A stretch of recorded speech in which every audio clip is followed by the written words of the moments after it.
Kau tak perlukan pesaing pun untuk jatuhkan kau jatuhkan diri sendiri.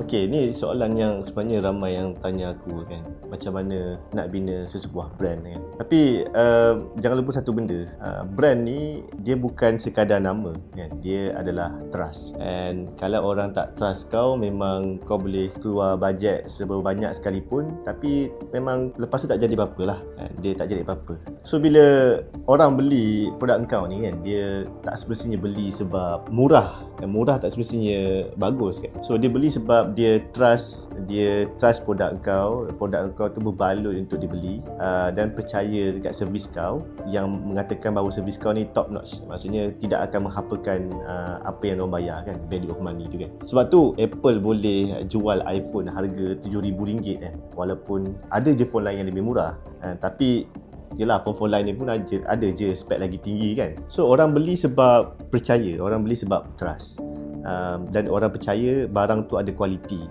and dia orang percaya based on dia punya experience, dan jenama tu memang trusted lah. So sama juga kes dengan Starbucks. Orang tahu je kopi dia bukanlah paling sedap pun kat muka bumi ni kan, tapi because orang percaya yang setiap cawan dia tu konsisten kan. Itulah kuasa trust capital yang brand-brand besar ni bina bertahun-tahun. So brand ni ibarat macam account bank lah. Setiap kali pelanggan beli dan dia puas hati, itulah dia punya deposit kan. Tapi bila dia frustrated, dia kecewa, barang lambat kan, janji tak ditepati kan, itu adalah withdrawal. Dan kalau kau ulang banyak kali benda tu, account trust tadi tu akan akhirnya menjadi bankrupt. Sebab benda ni ramai orang lupa tau. Orang kita ni duk sibuk, kalau nak buat bisnes je kena buat logo je cantik kan, kena pasang billboard, kena hire influencer kan, tapi tak jaga benda yang paling penting, iaitu customer experience. Padahal 70% orang beli kat kita ni disebabkan oleh pengalaman pertama dia beli itulah. Kalau pengalaman dia bagus, dan dia akan beli lagi lah, bukan sebab iklan kau cantik dan sebagainya kan.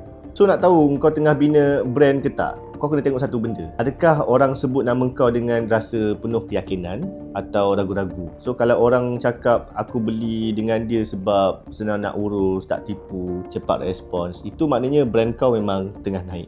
Tapi kalau orang cakap yang alah dia ni lambat kan, janji pun tak betul kan, kau tak perlukan pesaing pun untuk jatuhkan kau jatuhkan diri sendiri. So macam mana kita nak buat brand kuat? Aku punya nasihat, jangan mula dengan cakap pasal image, start dengan integrity. Macam mana kau jaga kau punya customer kau, macam itulah kau respon bila dia orang komplain.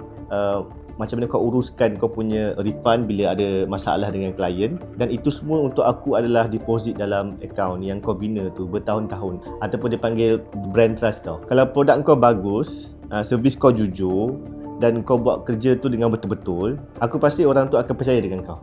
So bila orang percaya, brand kau tak perlukan iklan bajet yang besar pun untuk advertise benda tu konsisten. Sebab word of mouth ni lagi power daripada kau letak billboard sampai kau spend sampai RM1,000 kan. Sebab hakikat dia, brand tak dibina dengan marketing, brand dibina dengan trust dan kepercayaan.